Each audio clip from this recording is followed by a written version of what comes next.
Hi everyone, welcome to explore biology with Valli. இன்னைக்கு நாம பார்க்க போறது நீட் எக்ஸாம்ல கொடுக்கப்பட்ட பெடிகிரி ரிலேட்டட் ப்ராப்ளம்ஸை எப்படி சால்வ் பண்றதுன்னு பார்க்கலாம். போன லெக்சர்ல நம்ம பெடிகிரினா என்ன, அதை எப்படி அனலைஸ் பண்றது, அந்த பர்டிகுலர் பெடிகிரி ஆட்டோசோமல் டாமினண்டா, ஆட்டோசோமல் ரிசசிவா, எக்ஸ்லிங்க்டு டாமினண்டா, எக்ஸ்லிங்க்டு ரிசசிவா, வைலிங்க்டா, மைட்டோகாண்ட்ரியல் இன்ஹெரிட்டன்ஸா அப்படின்னு எல்லாம் பார்த்தோம். அப்போ நான் உங்களுக்கு ஒரு சில டிப்ஸ் சொல்லியிருந்தேன், ஒரு சில பாயிண்ட்ஸ் முக்கியமா ஞாபகம் வச்சுக்கணும்னு சொல்லியிருந்தேன்.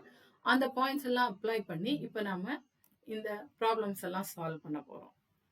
இப்போ ஒரு பெடிகிரி இங்க கொடுக்கப்பட்டிருக்கு. இதோட பேட்டர்ன் என்னன்னு கேட்டிருக்காங்க. இது ஆட்டோசோமல் ரிசசிவா, டாமினண்டா, எக்ஸ்லிங்க்டு டாமினண்டா, ரிசசிவான்னு கேட்டிருக்காங்க. நம்ம ஒன்னொன்னா பார்க்கலாம். ஃபர்ஸ்ட் இங்க இந்த ரெண்டு பேரண்ட்டுக்குமே அந்த டிசீஸ் இல்ல, ஆனா இந்த பையனுக்கு வந்திருக்கு. இந்த ரெண்டு பேரண்ட்டுக்கும் இல்ல, ஆனா இந்த ரெண்டு பசங்களுக்கு வந்திருக்கு. ஸோ நார்மல் பேரண்ட்ஸுக்கு டிசீஸ்டு பிள்ளைங்க பிறந்தாலே அது ரிசசிவ் பெடிகிரின்னு அர்த்தம். இதுல இன்னொரு பாயிண்ட் என்ன கன்ஃபார்ம் பண்ணுதுன்னு பாத்தீங்கன்னா, இந்த ஒரு தலைமுறை விட்டு விட்டு வருது, ஒரு தலைமுறையில வருது, அடுத்த தலைமுறை வரல, அதுக்கு அடுத்த தலைமுறை வருது அப்படின்னு பாத்தீங்கன்னா அது ரிசசிவ் பெடிகிரி. இந்த இடத்துல பாத்தீங்கன்னா இவருக்கு இருக்கு, ஆனா இந்த தலைமுறை பையனுக்கு இல்ல, இதுக்கு அடுத்த தலைமுறைக்கு வந்திருக்கு. ஸோ இங்க ஒரு ஸ்கிப் இருக்கு. அதே மாதிரி இந்த அம்மாவுக்கு இருக்கு, இவங்களுக்கு பிறந்த பிள்ளைங்களுக்கு எல்லாம் இல்ல, ஆனா இந்த அம்மாவுக்கு பிறந்த பிள்ளைங்களுக்கு வந்திருக்கு. ஸோ ஸ்கிப் ஆயிட்டு வருது. அதுனா நல்லாவே கன்ஃபார்ம் பண்ணிடுச்சு இது ஒரு ரிசசிவ் பெடிகிரின்னு. ஸோ ஆப்ஷன் பியும் சியும் கிடையாது, ஆப்ஷன் பியும் சியும் ஆன்சர் கிடையாது. ஸோ ரூல் அவுட் பண்ணிடலாம் நம்ம. ஸோ இப்போ இது எக்ஸ்லிங் தான் ஃபர்ஸ்ட் பார்க்கலாம். எக்ஸ்லிங் தான் பார்க்கணும்னா அம்மா கிட்ட இருந்து பையனுக்கு போயிருக்கா, அப்பா கிட்ட இருந்து பொண்ணுங்க கிட்ட போயிருக்கா அப்படின்னு பார்க்கணும். ஸோ இந்த இடத்துல நமக்கு கிளியராகவே ஒரு இடம் இருக்கு. இங்க பாருங்க, அம்மா கிட்ட இருந்து பையனுக்கு வந்திருக்கணும். ஏன்னா இது ரிசசிவ்ன்ற பட்சத்துல அம்மா கிட்ட ரெண்டுமே டிஃபெக்டிவ் ஜீன் தான் இருக்கும். அம்மா கிட்ட ரெண்டு டிஃபெக்டிவ் ஜீன் இருக்க பட்சத்துல ஒரு ஜீன் இந்த பையனுக்கு போனாலும் இந்த பையனுக்கு நோய் வந்திருக்கணும், ஆனா இந்த பையனுக்கு வரவே இல்லை. ஸோ கண்டிப்பா இது எக்ஸ்லிங்க்டு கிடையாது. ஸோ என்னோட ஆப்ஷன் டியை நான் ரூல் அவுட் பண்ணனா இது ஆட்டோசோமல் ரிசசிவ் பெடிகிரி தான். ஓகே, அடுத்த ப்ராப்ளம் பார்க்கலாம். இது ரொம்ப சிம்பிள், வெறும் சிம்பிளை மட்டும் கொடுத்து எது கரெக்ட்னு கேட்டிருக்காங்க. நமக்கு ஏற்கனவே தெரியும் ஸ்கொயர்னா மேல், அப்ப இந்த இடத்துல ரவுண்டுக்கு போய் மேல் சொல்லியிருக்காங்க. ஸோ தப்பு. ரவுண்டுனா ஃபீமேல், இங்க ஸ்கொயர் போய் ஃபீமேல், ஸோ இதுவும் தப்பு. ஸோ இந்த டைமண்ட் ஷேப் செக்ஸ் நாட் நோனுக்கு தான் போடுவோம், இங்க மேல் கொடுத்துட்டாங்க. ஸோ இதுவும் தப்பு. ஆனா அஃபெக்டட் கரெக்ட், ஆனா இது மேல் கிடையாது. ஆனா இது கண்டிப்பா இது ரிலேட்டிவ்க்குள்ள கல்யாணம் நடந்தா இதை போடுவோம். கன்சாங்குவினஸ் மேரேஜ் ரெண்டு லைன், ஒரு லைன் மட்டும் போட்டா சாதாரணமான meeting, ordinary marriage. But close ரிலேட்டிவ்ஸ்குள்ள கல்யாணம் நடந்தா அது பேர் கன்சாங்குவினஸ் மேரேஜ். ஸோ இதுதான் கரெக்டான ஆப்ஷன். அடுத்து இங்க ஒரு பெடிகிரி கொடுக்கப்பட்டிருக்கு. இது கொஞ்சம் விதவிதமான கேள்விகளா இருக்கு, கொஞ்சம் காம்ப்ளிகேட்டட் சிச்சுவேஷன் தான், கொஞ்சம் பார்த்து பார்த்து கால்குலேட் பண்ணணும். ஃபர்ஸ்ட் இங்க பாத்தீங்கன்னா அப்பாவுக்கு நோய் இருக்கு, ரெண்டு பொண்ணுக்கும் வந்திருக்கு, ஒரு பையனுக்கும் வந்துருச்சு, ஒரு பையன் மட்டும் தான் நார்மல். இங்க அப்பா கிட்ட இருந்து ஸ்டார்ட் ஆறனால நான் ஃபர்ஸ்ட் அப்பாவை எடுத்துக்கிறேன், மேல் பேரண்ட்டை எடுத்துக்கிறேன். மேல் பேரண்ட் ஹோமோசைகஸ் டாமினண்டா அப்படின்னு நம்ம பார்க்கலாம் ஃபர்ஸ்ட். ஸோ பேசிக் புன்னட் ஸ்கொயரை வச்சு கால்குலேட் பண்ண சொல்லி தரேன்.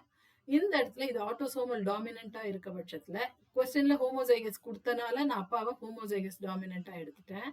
அம்மாவுக்கு அந்த நோய் இல்லாதனால அம்மா ரிசசிவ். ஒரு இது டாமினண்டா இருந்தா கூட அம்மாவுக்கு நோய் இருந்திருக்கணும், ஆனா இல்ல, அதனால அம்மா ரிசசிவ். இந்த மாதிரி சிச்சுவேஷன்ல எல்லா பிள்ளைக்குமே நோய் வந்திருந்திருக்கணும், ஆனா இங்க ஒரு பையனுக்கு வரவே இல்லை. ஸோ இந்த ஆப்ஷன் தப்பு. ஆப்ஷன் டி ரூல் அவுட் பண்ணிடலாம், அப்பா ஹோமோசைகஸ் டாமினன்ட் கிடையாது. சரி, அடுத்த பாயிண்ட் நம்ம என்ன பார்க்க போறோம்னா, அப்பாட்ட ரெண்டு பொண்ணுக்குமே அந்த நோய் வந்திருக்கு. ஸோ இது எக்ஸ்லிங்க்டு டாமினண்டான்னு ஃபர்ஸ்ட் செக் பண்ணலாம். அப்படி பார்த்தா அப்பாவுக்கு ஒரு எக்ஸ் குரோமோசோம் தான், அது மேல ஒரே ஒரு கேபிட்டல் டிஃபெக்டிவ் அலீல் போட்டாச்சு. அப்படின்னு ஒன்று வை. அம்மா அப்ப ரிசசிவ்னா ரெண்டுமே ரிசசிவ் அலீல்ஸ் தான் இருக்கும்.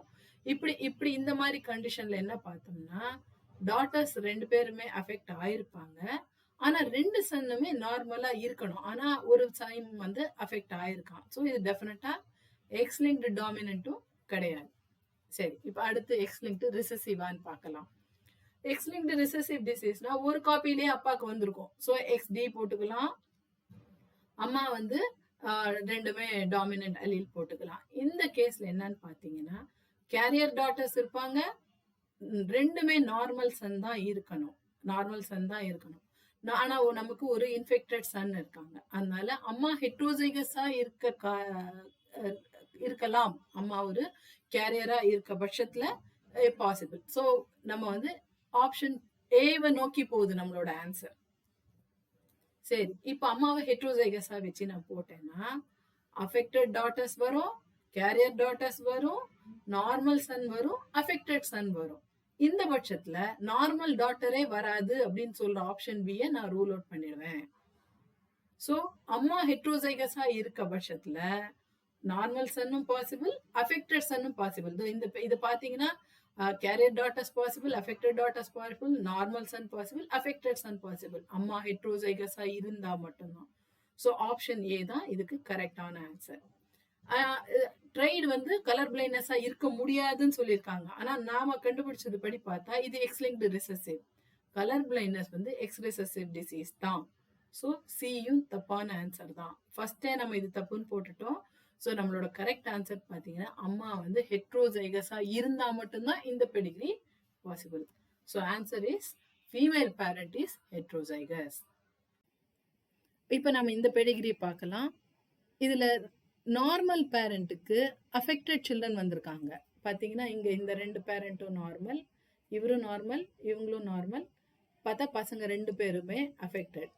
அதே மாதிரி இந்த இடத்துல பார்த்தீங்கன்னா இவங்களும் நார்மல். ஆனா இவங்களுக்கு பிறந்த பையனுக்கு அந்த நோய் இருக்கு. ஸோ இது ஒரு ரிசெசிவ் பெடிகிரி. அதே மாதிரி பாத்தீங்கன்னா பையன் பொண்ணு 2 பேருக்குமே வருது. 2 பேருக்குமே வரக்கூடியதா இருக்கு. ஸோ டெஃபினட்டா இது ஒரு ஆட்டோசோமல் தான், செக்ஸ் லிங்க்டு கிடையாது. ஸோ இது ஒரு ஆட்டோசோமல் பெடிகிரி நாம கண்டுபிடிச்சிருக்கோம்னா இது பாசிபிள் தானே, அதனால தானே கண்டுபிடிக்க முடிஞ்சது. ஸோ ஆப்ஷன் பி என்ன சொல்லுதுன்னு பார்த்தீங்கன்னா இது ராங், இந்த பெடிகிரியே ராங்கு, இது பாசிபிள் இல்லைன்னு சொல்லுது. ஆனா இது பாசிபிள், ஏன்னா நம்ம கண்டுபிடிச்சிட்டோம். ஸோ ஆப்ஷன் பி தப்பு. இந்த இடத்துல father normal, okay, daughter affected. Father நார்மலா இருக்க பட்சத்துல அவர்கிட்ட இருக்க அலீல் வந்து நல்ல அலீல், நோய் உண்டு பண்ணக்கூடிய அலீல் கிடையாது. அம்மா ஹெட்ரோசைகஸா இருக்க பட்சத்துல டிஃபெக்டிவ் அலீல் பொண்ணுக்கு கொடுத்தாலுமே அப்பாவும் டிஃபெக்டிவ் அலீல் கொடுத்தாதான் இந்த பொண்ணுக்கு ஹீமோஃபீலியான்ற ஒரு டிசீஸ் வரக்கூடியது. ஹீமோஃபீலியாங்கிறது செக்ஸ் லிங்க்டு டிசீஸ். அம்மா கிட்ட இருந்து ஒரு எக்ஸ் குரோமோசோம், சரி அது டிஃபெக்டிவா வந்ததுன்னே வச்சாலும் அப்பா கிட்ட இருந்து ஒரு டிஃபெக்டிவ் இது வந்தாதான் இந்த பொண்ணுக்கு வரக்கூடியது. ஆனா அப்பா நார்மல் தானே, அப்பனா ஆப்ஷன் சி தப்பு. ஆப்ஷன் சி தப்பு. அடுத்து நீங்க பாத்தீங்கன்னா இந்த இடத்துல செக்ஸ் லிங்க்டு டிசீஸ் ஃபீனேல் கீட்டோனியூரியான்னு அவங்க கொடுத்துருக்காங்க. ஆனா ஃபீனேல் கீட்டோனியூரியா வந்து செக்ஸ் லிங்க்டு கிடையாது. ஸோ ஆப்ஷன் டியும் தப்பு. ஸோ ஃபீனேல் கியூட்டனூரியாங்கிறது வந்து it is an autosomal recessive trade. So option A தான் கரெக்டான ஆன்சர். இந்த பெடிகிரிக்கு ஆப்ஷன் ஏ மட்டும்தான் கரெக்டான ஆன்சர். மற்ற ஆப்ஷன் எல்லாமே நம்ம ரூல் அவுட் பண்ணிட்டோம். உங்களுக்கு இது கொஞ்சம் நல்லா புரிஞ்சிருக்கும்னு நினைக்கிறேன். இனிமேல் எந்த பெடிகிரி கொடுத்தாலும் நீங்களே போட்டுருவீங்கன்னு நினைக்கிறேன். Thank you very much.